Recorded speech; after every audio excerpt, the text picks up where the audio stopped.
Halo guys, apa kabar kalian semua? Mimin di sini bakal melanjutkan alur cerita Sword Star. Disclaimer dulu bahwa kemungkinan besar ada perbedaan antara novel dan versi Donghua-nya, tapi alur cerita utamanya tetap sama.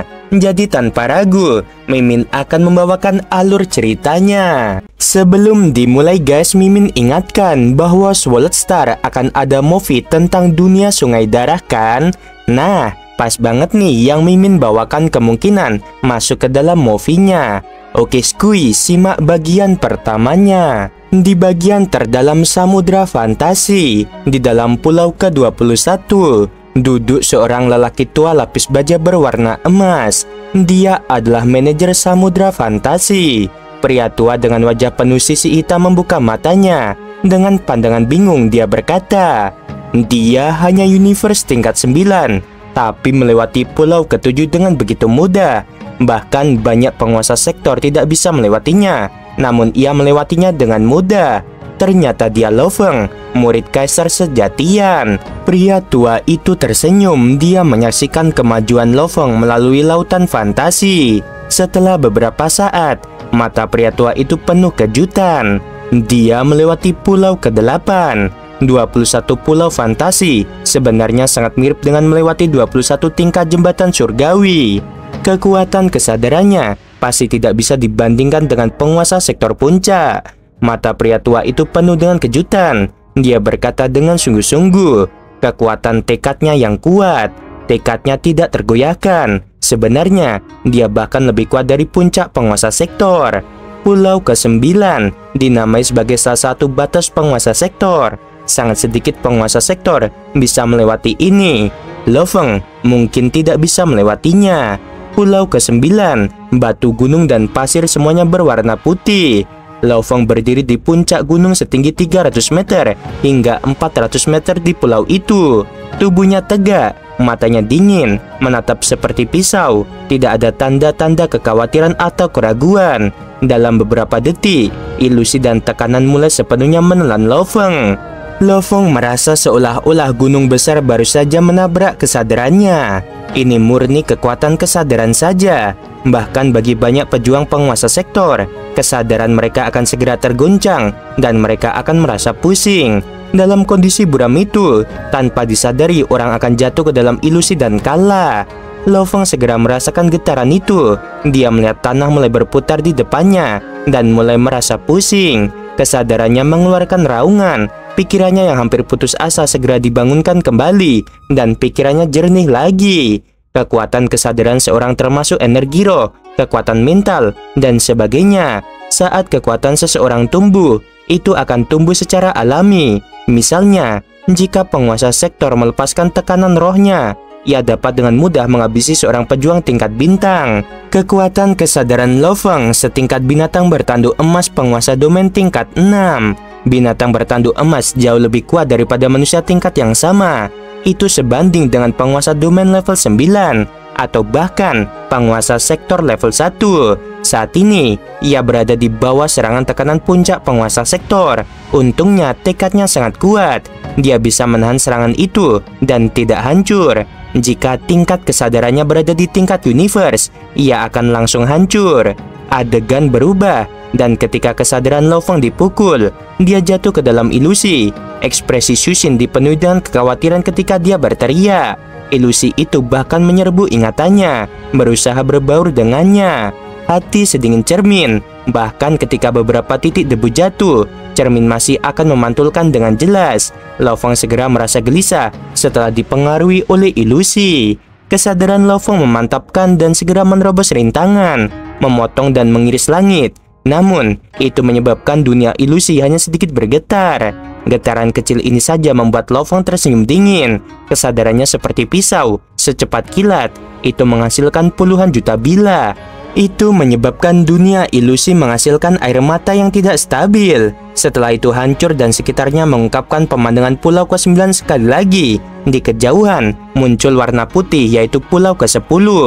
Lo Feng segera terbang. Pria tua bersisi hitam yang terletak di bagian terdalam dari lautan fantasi memperlihatkan ekspresi kaget. kesadaran yang kuat, dan kemauan yang menakutkan. Sudah sangat lama sejak aku melihat kemampuan seperti itu. Dengan tekad yang kuat, jika dia tidak mencapai akhir masa hidupnya dan meninggoy, dia akan menjadi prajurit yang absolut. Untuk benar-benar memasuki dan mencoba lautan fantasi, itu mewakili bakat seorang yang sangat tinggi. Dengan talenta tinggi dan pengasuhan yang luar biasa, seorang jenius mutlak dengan kemauan yang tak tertandingi biasanya hanya bisa memiliki dua jalur, gagal di akhir atau menjadi pejuang absolut. Di masa lalu, Bolan hanya berhasil ke pulau ke-7 sebelum gagal, dan Rongjun gagal di pulau ke-6. Keduanya sudah memiliki kemauan yang menakutkan. Tapi Lo Feng ini, pria tua bersisi hitam itu tersedak. Tingkat kemauan yang menakutkan ini akan sangat membantu selama situasi hidup atau mati yang berbahaya. Selama ada utas bertahan hidup, kecuali dia bertemu dengan situasi yang mustahil, dia pasti akan menjadi pejuang absolut. Berita ini, aku harus segera memberitahu pada atasan. Di pulau ke-10, tap-tapan Lo Feng fokus dan kesadarannya mengembun, seperti cermin dan sangat kokoh. Ilusi pulau ke-10 disertai dengan sejumlah tekanan yang menakutkan. Hampir seperti langit runtuh padanya. Tekanan menghantam kesadarannya. Dalam sekejap, kesadaran Lo Feng hancur. Pulau ke-10 gagal. Tidak peduli sekuat apapun tekad seseorang, melawan kekuatan kesadaran normal seorang Undying, itu seperti semut yang terjepit dan menjadi ketiadaan. Pulau Fantasi ke-21. Pria tua hitam itu menulis surat dengan serius, mengirimkan berita terperinci tentang kemajuan Lo Feng, dan sangat menekankan bagaimana kekuatan tekadnya yang sangat kuat. Mengikuti aturan lama, aku akan memberitahu Kaisar Sejatian dan Kaisar Jade. Pria berkulit hitam itu menulis versi laporan yang lebih sederhana dan mengirimkannya kepada keduanya. Menurut aturan, Lo Feng menjadi bawahan Tuan Kesatria 9 Bila. Oleh karena itu, detail pertumbuhannya harus terus direkam dan dikirim pada Kaisar Jade, yang juga merupakan bawahan Kesatria 9 Bila. Kaisar Sejatian adalah guru Lo Feng. Dia secara khusus meminta pria tua berskala hitam ini untuk mengirim kemajuan tentang Lo Feng kepadanya. Pria tua hitam itu menatap pada kejauhan dan berkata dengan lembut, bahkan menghadapi situasi sulit, musuh besar, dan sebagainya, kemauan keras seseorang tidak bisa sebesar itu. Kekuatan tekad yang sangat kuat, hanya situasi khusus yang bisa menghasilkannya. Pria tua berskala hitam itu berseru. Kematian Yike bersama dengan surat itu ditambah 30 tahun belajar, semua telah mengakibatkan kondisi mental Lo Feng naik ke tingkat yang lebih tinggi lagi. Itu akhirnya mencapai tingkat hati seperti pisau. Lo Feng tidak menyadari fakta bahwa penjaga samudra fantasi telah mengirim berita tentangnya ke manajemen puncak perusahaan alam semesta virtual. Dia kembali ke ruang kerjanya sendiri yang berada di villa di daerah awal absolut, pulau fantasi, dan jembatan surgawi. Aku sudah mencapai batasku untuk keduanya. Dalam waktu singkat, aku tidak akan bisa membuat kemajuan apapun. Lo Feng duduk di mejanya dan menatap layar laptopnya. Aku harus memilih misi untuk melatih diriku sendiri. Lo Feng meraih mouse dan membuka folder manajemen. Lo Feng menatap layar dan mengerutkan kening. Level mana yang harus aku pilih? Lo Feng merenung sejenak dan mengangguk. Aku akan memilih level berbahaya. Level berbahaya memiliki tingkat kematian 50%. Yang memilih misi adalah semua jenis paling luar biasa dari 1008 negara di dunia.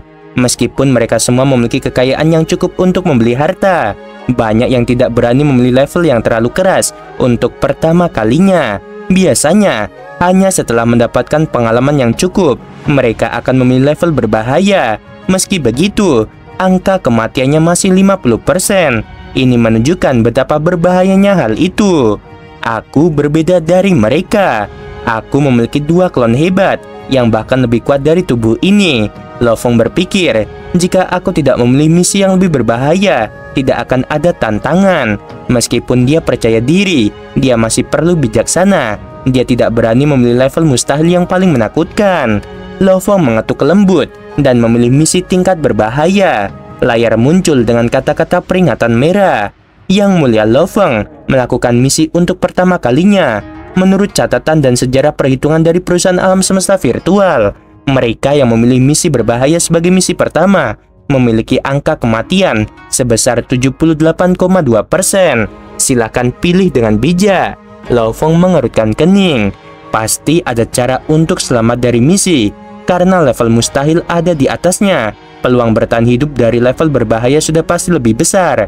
Jika aku bahkan tidak bisa melewati level berbahaya, bukankah itu lelucon? Lo Fong tidak ragu dan segera mengkonfirmasi pilihannya. Lo Fong melihat beberapa misi. Dunia Sungai Darah juga terletak di dalam area rahasia awal absolut. Mata Lo Fong berkilau. Pilihan terbaik untuk misi pertama ini adalah salah satu di dalam wilayah awal absolut. Dunia Sungai Darah adalah benua terapung yang luas di dalam wilayah awal absolut. Keagungannya jauh melebihi negara paling kuno di dunia. Di dalam dunia Sungai Darah, hiduplah manusia yang tak terhitung jumlahnya yang kuat. Mereka telah membentuk bahasa, budaya, dan pelatihan mereka sendiri. Mereka sangat menghargai kekuatan. Pengantar rinci untuk dunia Sungai Darah sangat panjang, dan Lo Fong membaca dengan gugup. Dunia Sungai Darah memiliki diameter mendekati 1 tahun cahaya, yaitu sekitar 9 triliun kilometer. Permukaan yang begitu luas telah memungkinkan populasi mereka mencapai jumlah yang sangat besar. Juga karena hukum asal beredar di dalam yang kuat seperti awan, orang-orang di dunia Sungai Darah membenci orang luar. Karena itu, untuk menerima misi ini yang pertama harus tidak membawa barang terkait teknologi. Adapun beberapa roh khusus dan senjata genetika, kecuali dunia Sungai Darah sudah memilikinya, mereka tidak dapat dibawa juga. Seseorang juga harus mengikuti pakaian orang-orang normal di dunia Sungai Darah. Jika penampilan seseorang terlalu aneh, dia juga harus menjalani perubahan fisik agar sesuai dengan penampilan orang-orang di dunia Sungai Darah. Bahasa dunia darah berbeda dari bahasa semesta. Kita harus belajar bahasa sebelum masuk. Lo Fong tertawa dan mengangguk. Untungnya, manusia dari dunia Sungai Darah memiliki puluhan ribu ras. Penampilanku dianggap normal. Adapun senjata, dengan mempelajari hukum asal, tidak ada bedanya apakah aku menggunakan pisau atau senjata roh. Tentang bahasa, dengan kecepatan kesadaranku yang sebanding dengan komputer kuantum, aku seharusnya bisa mempelajarinya dalam setengah hari. Lo Fong akhirnya memutuskan untuk memilih dunia Sungai Darah. Meskipun itu adalah dunia kuno lebih dari 1 triliun tahun, ini adalah tempat dengan budaya baru dan memiliki manusia sebagai pemimpin planet ini, tidak seperti misi yang lain. Misi dunia Sungai Darah adalah 1. Memperoleh 1 kristal Sungai Darah. Ini adalah spesialisasi dunia Sungai Darah, karena kristal ini tidak dapat ditemukan di tempat lain. Misi yang berhasil sama dengan 10.000 poin. Yang kedua, memperoleh gelar prajurit darah dan medali Sungai Darah. Misi yang sukses sama dengan 100.000 poin. Selama 1 dari 2 selesai, itu akan mewakili misi sebagai sukses. Lo Fong tersenyum pada misi. Ada 2 alasan mengapa dia memilih misi ini. Alasan pertama adalah karena budaya yang unik dan budaya pelatihan yang unik. Alasan kedua adalah karena memberikan 100.000 poin. Gelar prajurit darah, medali Sungai Darah, mungkin itu sangat sulit, namun aku masih harus mencoba. Lo Fong tersenyum. Setelah menerima misi, dia mulai melakukan segala macam persiapan. Persenjataan Nansen adalah salah satu dari 9 senjata umat manusia. Dunia Sungai Darah tidak memiliki bahan seperti itu untuk membuatnya. Karena hal ini, ketika aku memasuki dunia Sungai Darah, aku tidak bisa mengeluarkannya. Bilah bayangan emas juga merupakan cara yang sama. Aku akan membuat pisau bayangan darah yang tajam. Lo Fong membuat pisau bayangan darah dan perisai bermata 6. Adapun anggur kontak awan adalah bentuk kehidupan tanaman, dan itu jarang terjadi di negara-negara semesta umat manusia. Tidak ada hal seperti itu di dunia Sungai Darah, sementara akan membiarkan klon klan Musa memakainya. Untunglah, dunia Sungai Darah memiliki cincin ruang angkasa. Aku akan memesan baju sirah, helm, dan sepatu bot. Lo Fong dengan cepat membuat persiapan. Pertama-tama, dia harus memastikan bahwa tidak ada perbedaan mencolok antara dia dan orang-orang pribumi sana. Karena dunia ini sangat besar dengan puluhan ribu ras manusia yang berbeda. Selama dia tidak terlalu aneh, tentu saja itu tidak terlalu menjadi masalah. Namun, jika ada yang mengeluarkan senjata laser di dunia Sungai Darah dan ditemukan oleh pejuang absolut, penguasa sektor, atau Undying, itu akan berarti kematian. Karena dunia Sungai Darah tidak memiliki kemajuan teknologi seperti itu. Bahasa dunia Sungai Darah. Lo Fong menghabiskan 3 hari, dan dengan kecepatan kesadaran yang sebanding dengan komputer kuantum dasar, ia belajar 18 jenis bahasa Sungai Darah. Semuanya sudah siap. Wilayah awal absolut Kabut tebal menyelimuti seluruh ruang. Sebuah planet es besar memiliki banyak pecahan bintang yang mengorbit, dan di tempat tinggal Lo Feng adalah salah satunya. Beberapa tentara berdiri berjaga di sekitar villa dan mengobrol sambil berpatroli. Di kejauhan seorang kapten penguasa domain berbalik dan berteriak sambil mengarahkan para pekerja membawa kotak-kotak. Para penjaga segera berhenti berbicara. Di dalam villa, banyak kotak yang diisi dengan barang-barang yang berbeda sebenarnya sedang disusun dengan jarak hampir 10 km. Kabin nutrisi ditempatkan dalam ruang kerja Lo Feng. Dalam 3 bulan ini, Lo Feng telah mandi di dalamnya sepanjang waktu. Kabin nutrisi perlahan-lahan terbuka. Seorang pemuda telanjang bugar hitam muncul dari cairan nutrisi yang hampir jernih, berdiri dan segera melangkah keluar. Permukaan tubuhnya segera naik suhu saat mengeringkan cairan yang tersisa. Setelah itu, pakaian sederhana merah gelap segera muncul dan menutupi tubuhnya. Tubuhku saat ini berada di tingkat universe 9. Otot-ototnya yang solid tertekuk oleh energi, menyebabkan ruang di sekitarnya bergetar dan meledak. Kekuatan tubuh Lo Feng sudah mencapai saturasi, tidak bisa meningkat lagi, kecuali jika dia berhasil menembus level penguasa domain yang akan memungkinkan tubuhnya untuk berkembang lebih banyak. Evolusi dalam esensi dasar tubuhnya akan menjadi satu-satunya cara untuk meningkatkan kekuatannya lebih lanjut. Tentu saja jika diperlukan, Lo Feng dapat segera mengangkat tubuhnya ke tingkat penguasa domain. Satu-satunya masalah adalah bahwa dunia internalnya saat ini hanya penguasa domain level 6. Oleh karena itu, ia tidak dapat berevolusi lebih lanjut secara langsung ke penguasa domain level 9 dan hanya bisa bertahan untuk saat ini. Ketika Lo Feng berjalan keluar dari gedungnya, para pelayan dan penjaga yang sibuk dengan pekerjaan mereka di vilanya semua terkejut. Semua orang membungkuk dengan hormat. Audu juga membungkuk dengan hormat. Lo Feng melihat sejumlah besar pengiriman dan tertawa. Begitu banyak barang beberapa hari terakhir ini. Audu, maaf merepotkanmu. Tidak masalah, jawab Audu. Sudahkah semua barang tiba? Lo Feng bertanya. Sudah tiba, semuanya ada di sini, jawab Audu dengan hormat. Lo Feng mengangguk dan matanya berkilau saat dia melihat barang-barang dalam jumlah besar yang memakan ruang lebih dari 10 km. Barang yang ia habiskan 860 elemen semuanya di sini. Karena dia tahu poinnya sangat berharga, dia berusaha untuk tidak menggunakan poin sebanyak mungkin. 860 elemen campuran. Jumlah ini tersedia baginya karena dividen yang didapat dari perusahaan Pinghai, terutama dari investasi besar itu. Tentu saja, hal utama adalah sisa uang dalam perusahaan untuk menghasilkan lebih banyak dana. Karena Lo Feng sendiri memiliki hampir 1000 elemen campuran, ia akhirnya menggunakan 860 elemen sekaligus. Dengan ini, binatang bertanduk emas akan memiliki beberapa kemajuan, pikir Lo Feng. Barang-barang ini adalah hal-hal yang dia persiapkan sebelum menuju ke dunia Sungai Dara. Namun, hal yang paling penting adalah bahan untuk pelatihan binatang bertanduk emas. Tingkat 2 membutuhkan bahan yang sangat langka. Namun, sangat disayangkan bahwa dia tidak mampu membeli beberapa materi. Kali ini, dia menghabiskan 860 elemen campuran, yang lebih dari 830 di antaranya digunakan untuk materi pelatihan untuk tingkat kedua. Dan ini masih hanya bagian yang lebih murah dari pelatihan. Adapun bahan khusus, bahkan harta karun tidak memilikinya.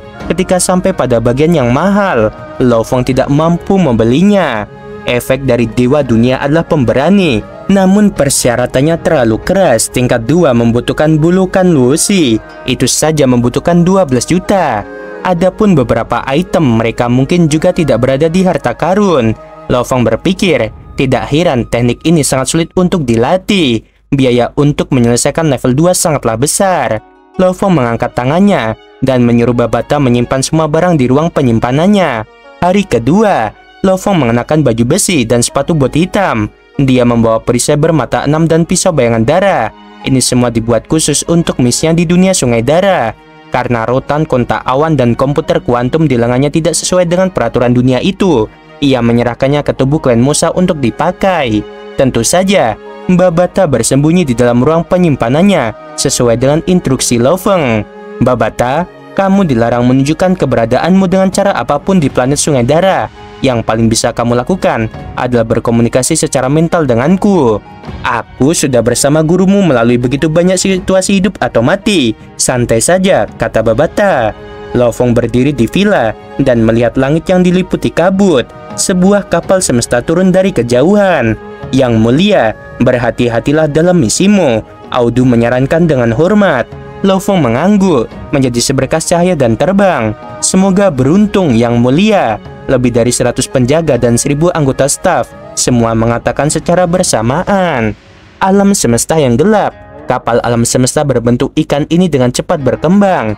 Yang mulia, kami menuju ke dunia Sungai Dara. Kecepatan kami telah mencapai 36 kali kecepatan cahaya. Kami akan tiba dalam waktu sekitar 19 jam. Seorang wanita berambut pendek tampak sangat serius menjelaskan kepada Lo Fong. Setelah 19 jam, aku akan memberitahu yang mulia. Sampai saat itu kamu bisa beristirahat. Terima kasih. Lo Fong mengangguk. 19 jam berlalu dengan cepat. Seluruh kapal bergetar sedikit dan menjadi stabil kembali. Kapal akhirnya tiba. Simulasi eksternal, wanita itu memerintahkan. Mata Lo Fong berkilau ketika pemandangan di sekitarnya berubah dan mengungkapkan simulasi virtual dunia luar. Sangat cantik. Lo Fong terkejut. Apa yang muncul di hadapannya adalah dunia luar yang tertutup kabut. Itu juga berisi semua jenis puing-puing ruang, membuatnya lebih misterius. Namun di kejauhan ada istana yang sangat indah yang mengambang di ruang itu sendiri. Istana ini disebut Istana Erosi Surga. Beberapa pejuang absolut perusahaan virtual kami sedang belajar di dalamnya.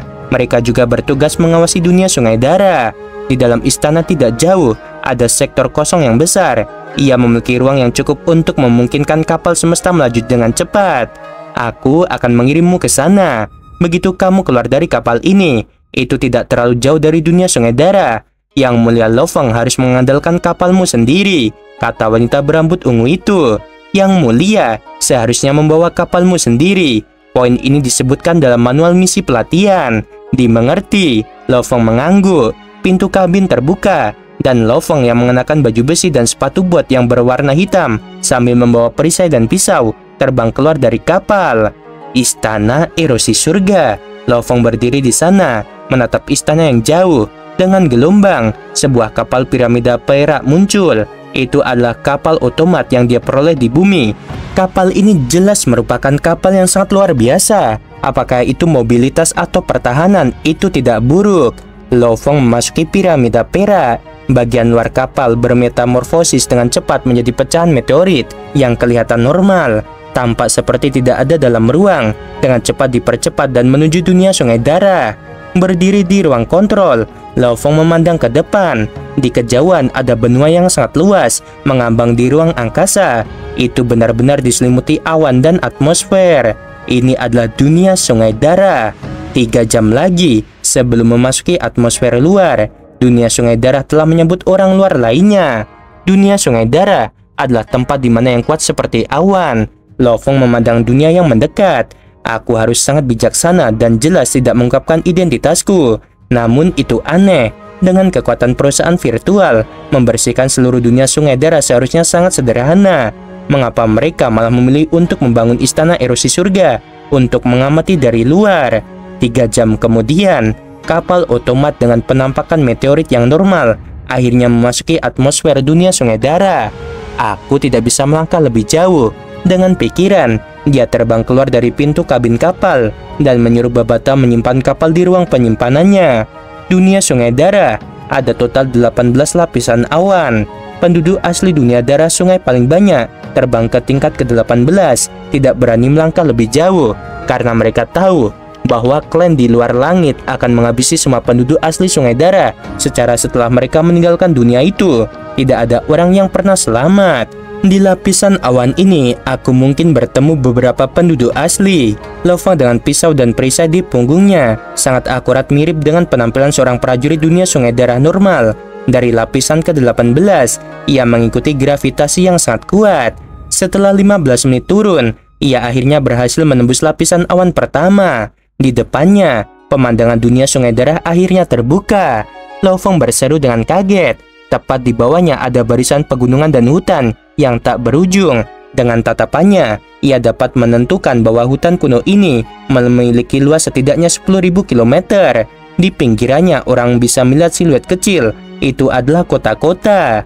Gravitasi yang mengerikan. Bagi orang normal di dunia Sungai Dara, Untuk bisa menahan tekanan ini berarti bahwa mereka setidaknya harus berada di tingkat penjelajah bintang. Lo Fong berdiri di sana dan menghitung di kepalanya. Udara di sini dihasilkan oleh energi alam semesta. Karena udara memiliki efek penguatan yang mengejutkan pada tubuh. Tidak heran, dunia sungai darah ini memiliki begitu banyak prajurit yang kuat. Hidup di wilayah rahasia alam semesta telah menyebabkan tubuh mereka menjadi sangat kuat dan juga membuat pelatihan lebih mudah daripada di luar. Namun, karena mereka berada di dalam wilayah rahasia, nasib mereka sudah disegel. Bahkan jika mereka menjadi undying, mereka tidak dapat meninggalkan wilayah rahasia untuk menjelajahi alam semesta yang luas, kecuali jika undying itu bergabung dengan perusahaan alam semesta virtual. Pada saat ini, sekitar 2000 meter dari Lo Fong, sebatang pohon bengkok tebal. Wajah makhluk aneh ini tidak memiliki hidung, hanya mata dan mulut. Dia menatap melihat melalui pohon-pohon anggur. Suara menusuk sepertinya menembus telinga Lo Fong. Bersamaan dengan itu, manusia ular hijau muncul di samping Lo Fong. Mulutnya terbuka lebar dengan ganas, mencoba menelan Lo Fong. Lo Fong berbalik dengan matanya seperti pisau. Dia menatap makhluk ular ganas itu. Makhluk ini setinggi setidaknya gedung 20 lantai. Lo Fong hanyalah sebuah titik dibandingkan dengan itu. Namun, ketika Lo Fong melihat ke atas, ekspresi manusia ular itu berubah menjadi terkejut dan takut. Lo Fong mendengus dingin. Ini tidak lain hanyalah seekor binatang buas dengan level kekuatan di sekitar level bintang 5 atau 6, pikir Lo Fong. Lo Fong murni menggunakan kekuatan kesadarannya untuk menekannya, dalam sekejap menghancurkannya, dan menyebabkannya pingsan dengan segera. Kesadaran Lo Fong sangat kuat, karena itu sebanding dengan penguasa domain. Lo Fong melihat ke arah kejauhan. Pertama-tama, aku harus meninggalkan hutan dan pergi ke kota terdekat. Hanya dengan menuju ke kota, aku akan dapat dengan cepat mencari kristal sungai darah. Kristal sungai darah itu adalah produk harta karun khusus dunia ini. Lo Fong meninggalkan gambar buram dan segera menghilang. Di tepi hutan pegunungan, sebuah tim sedang menuju ke depan. Tuan muda, ini pertama kalinya kamu berpetualang ke hutan binatang buas, jangan ceroboh. Seorang pria dewasa yang kuat dan kokoh sekitar 1,8 meter berkata demikian. Armornya menunjukkan lengannya yang tebal dan wajahnya ditutupi janggut, sementara mata coklatnya penuh dengan esensi. Paman, dengan kalian di sini, apa yang perlu dikhawatirkan? Di dalam tim, seorang pemuda mengenakan baju perak dengan ukiran ungu di dahinya tertawa bahagia. Pemuda ini dengan santai membawa busur hitam dan di punggungnya ada anak panah. Pria yang kuat dan kokoh itu tidak bisa menahan senyum, tapi ekspresinya berubah dan dia berkata dengan lembut, "Semua orang berhati-hati. Ini wilayah binatang manju." Ekspresi para penjaga dalam tim menjadi serius, namun mereka tetap santai. Terhadap binatang buas ini mereka tidak bisa gegabah. "Serahkan padaku." Pemuda itu sangat bersemangat. "Tuan muda," Paman Guntur mengerutkan kening. Pemuda itu mengangkat busurnya dan bersiap untuk menembak. Tim mendekat dengan hati-hati. Setelah beberapa saat, ketika tim bergerak melewati tanaman dan pohon-pohon, mereka melihat pemuda kurus lapis baja hitam dengan perisai di punggungnya di tepi sungai.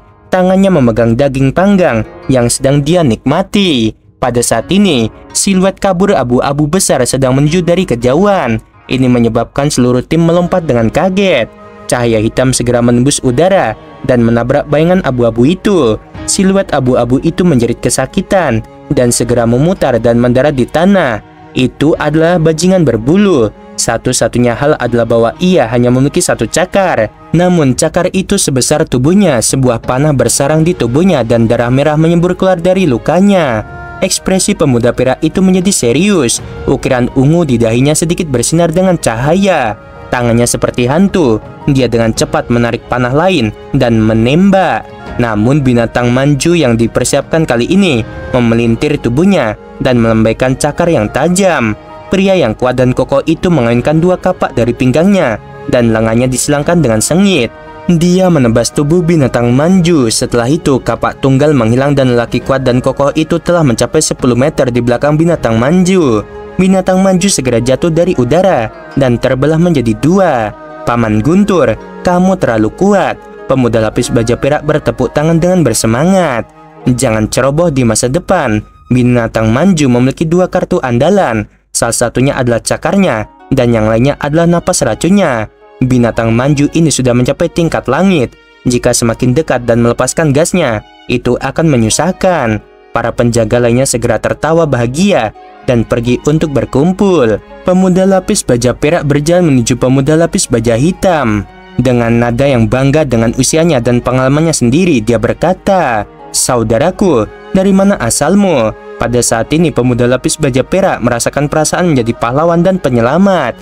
Dari sudut pandangnya, jika bukan karena panahnya, pemuda lapis baja hitam itu akan mati.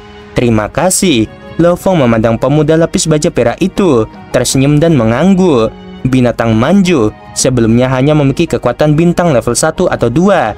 Serangan menyelinapnya telah lama ditemukan oleh Lo Fong, dan dia sedang bersiap untuk berbalik dan menghancurkannya. Tapi siapa yang tahu bahwa pemuda lapis baja perak yang bersemangat akan berusaha menyelamatkannya.